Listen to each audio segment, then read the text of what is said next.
Hello everybody, I'm Dr. Ahmad Ghodieh again with you. In the previous lecture we talked about the geopolitical developments happened in Palestine from the 19th century until 1948, and today we'll talk about these developments from 1948 until 1967. Israeli or Zionist leaders commented on this result. As Chaim Weizmann, he called the Palestinians' expulsion a miraculous clearing of the land. Also, David Ben-Gurion said of the refugees, he said, the old will die and the young will forget. And we can see today that the Palestinians will never forget their catastrophe. And we can see that the Palestinian cause is the most alive cause in the world these days. For Palestinians, it meant dispersion, dispossession, and homelessness. The UN General Assembly Resolution 194 affirmed the Palestinians' right of return. A right also affirmed in Article 13 of the Universal Declaration of the Human Rights. This declaration says everyone has the right to leave any country, including his own, and to return to his own country. Today, there are about 7.5 million Palestinian refugees, 5 million of them still living as registered refugees in camps,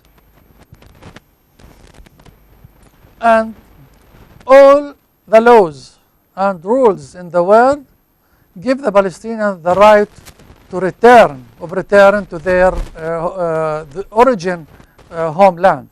The right of return remains the central demand of the Palestinian people, a right Israel absolutely refuses to acknowledge. Speaking before the UN General Assembly, the PLO chairman Yasser Arafat put the Nakba and the refugees at the heart of the conflict. And I would like to remind you that the Palestinian Revolution and the establishment of the PLO was in 1965, and they decided to fight until all the Palestinians return to their homeland and live with dignity and freedom. In 1948, he explained, the Israelis occupied 524 Arab towns and villages, of which they destroyed 385 villages, completely obliterating them in the process. Having done so, they built their own settlements and colonies on the ruins of our farms and our groves. Yasser Arafat said, the roots of the Palestinian question lie here. So the roots of our question is the right of return. Its causes do not stem from any conflict between two religious or two nationalisms. Neither it is a border conflict between neighboring states. It is the cause of people deprived of its homeland, dispersed and uprooted, and living mostly in exile and in refugee camps.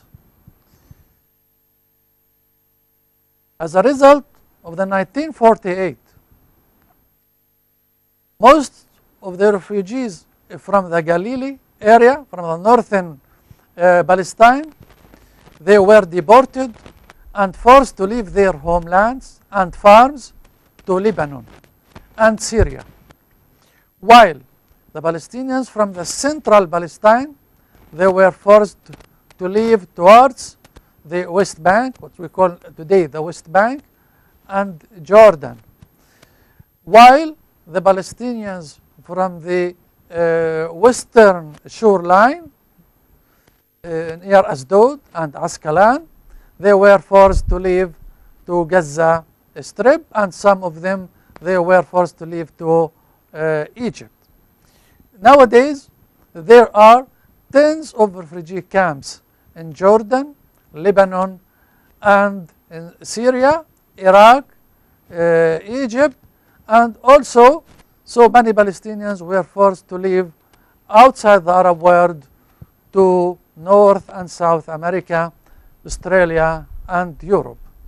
Nowadays, there are more than 9 million Palestinians living in camps inside and outside Palestine. In the early 1950s, many Palestinians attempted to return to their homes. Israel classified all these people as infiltrators or terrorists. And they chased those Palestinians, and they killed thousands of them.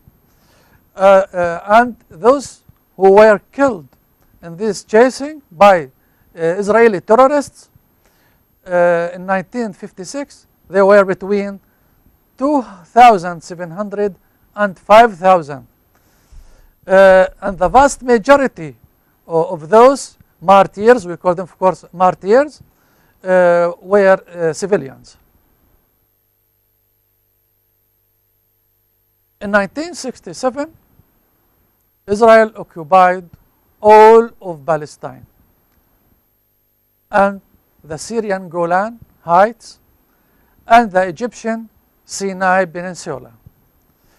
And so all Palestine by that date became under the control of Israel, and the Palestinians lost all their lands, their homes, and their towns.